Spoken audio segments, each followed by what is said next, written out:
بسم اللہ الرحمن الرحیم الحمد للہ رب العالمین والعاقبۃ للمتقین والصلاة والسلام علی سید الانبیاء والمرسلین وعلی آلہ واصحابہ ومن تبعہم بإحسان الی یوم الدین۔ جناب ابو ہریرہ رضی اللہ تعالی عنہ فرماتے ہیں کہ رسول اللہ صلی اللہ علیہ وسلم نے فرمایا،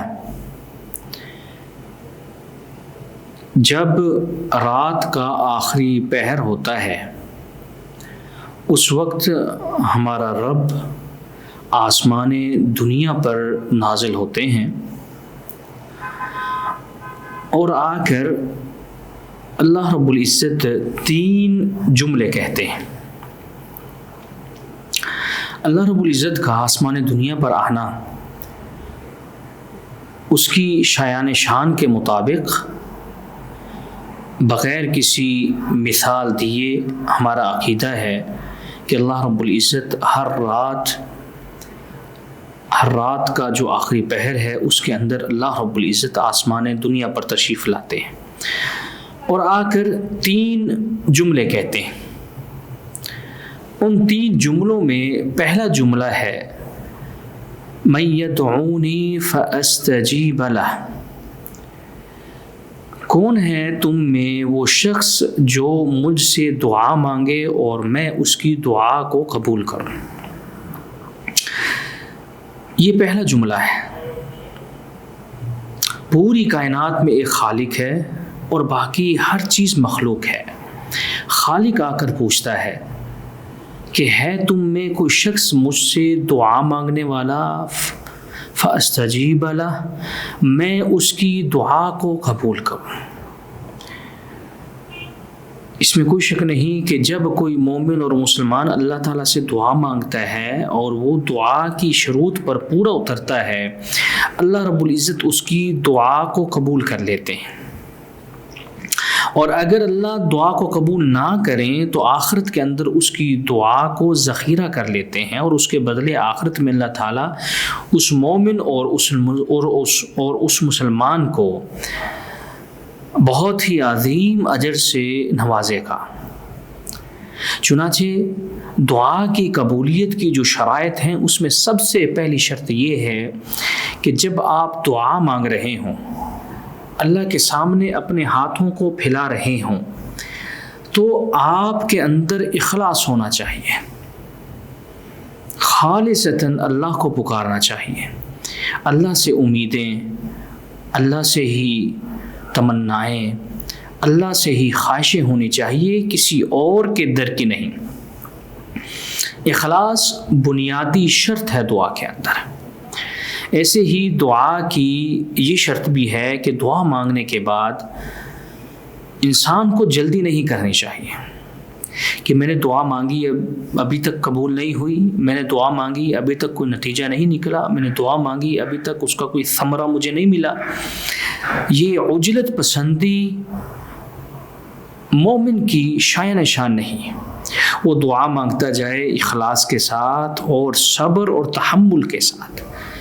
اگر اس وقت اس کی دعا اللہ تعالیٰ قبول نہیں فرما رہا تو اس کی حکمت ہے، اس کی مرضی ہے، اس کی چاہت ہے۔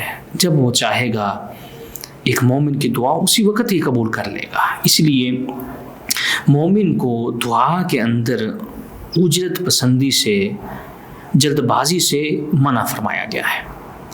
ایسے ہی دعا کی ایک شرط یہ ہے کہ دعا قطع تعلقی پر مبنی نہ ہو کہ آپ کسی سے اپنا تعلق توڑنا چاہتے ہیں، کسی سے جدا ہونا چاہتے ہیں تو اس بنیاد پر آپ دعا مانگتے ہیں، ایسی دعا جائز و درست نہیں۔ یہ دعا کی شروط میں سے ہے۔ ایسے ہی دعا کی ایک شرط یہ ہے کہ آپ تجاوز مت کیجیے، یعنی ایسی دعا مت مانگے جس کے اندر معصیت اور اللہ کی نافرمانی کا کام ہو۔ ایسی دعا نہیں مانگی جا سکتی جس دعا کے اندر شریعت کی مخالفت کا ذکر ہو۔ یہ تجاوز جائز اور درست نہیں۔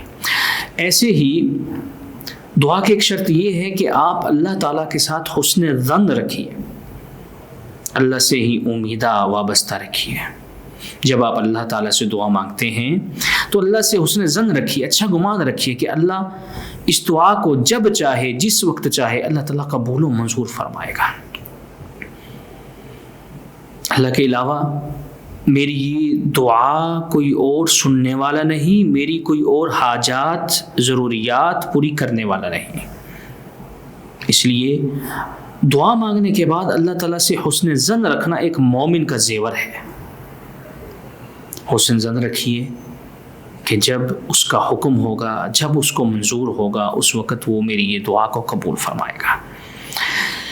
ایسے ہی دعا کی قبولیت کی انتہائی اہم شرط یہ ہے کہ دعا مانگنے والے کا رزق حلال پر مبنی ہو، اس کا کھانا پینا اور اس کا پہننا حلال ہو، حرام نہ ہو۔ سود کی کمائی سے لوگوں پر ظلم کرتے ہوئے، لوگوں سے چھینا ہوا مال، اس سے خریدا ہوا اناج اور غذا اس کے پیٹ میں نہ گئی ہو، اس کا حصہ نہ بنا ہو، اس کے جسم کا حصہ نہ بنا ہو، اس کے جسم کے اوپر حلال رزق، حلال روزی کا کپڑا ہو، حرام کا نہ ہو۔ رسول اللہ صلی اللہ علیہ وسلم کا ارشاد گرامی ہے، آپ نے فرمایا کہ ایک مسافر بہت دور سے سفر کرتے ہوئے اللہ کی بارگاہ میں اس حالت میں پیش ہوا کہ اس کے بال مٹی سے اٹے ہوئے، اس کے کپڑے پراگندہ۔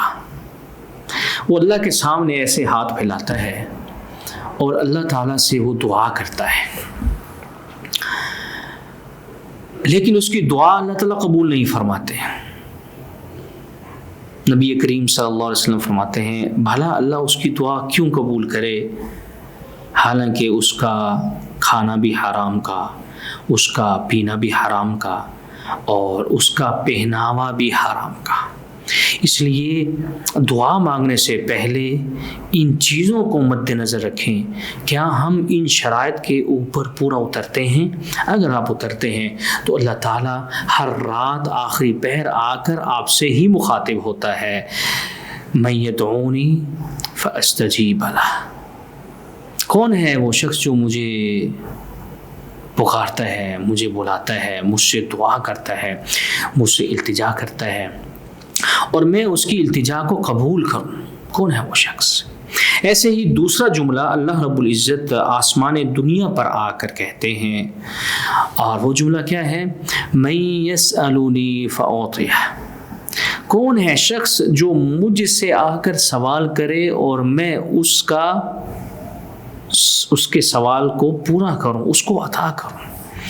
اگرچہ یہ دونوں چیزیں آپس میں ملتی جلتی ہیں، دعا کرنا اور اللہ تعالیٰ سے سوال کرنا، لیکن اللہ رب العزت یہ سوال، یہ جملہ کہتے ہیں کہ ہے تم میں سے کوئی شخص جو سوالی ہو؟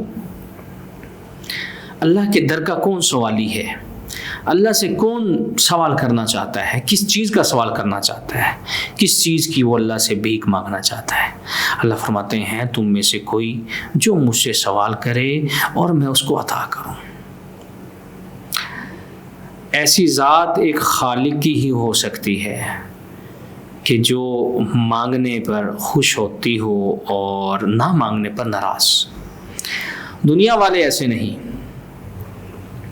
دنیا والوں سے اگر آپ مانگیں گے تو ناراض ہوں گے، منہ چھپائیں گے، دور بھاگیں گے، لیکن اگر آپ نہیں مانگو گے تو پھر آپ سے محبت بھی کریں گے۔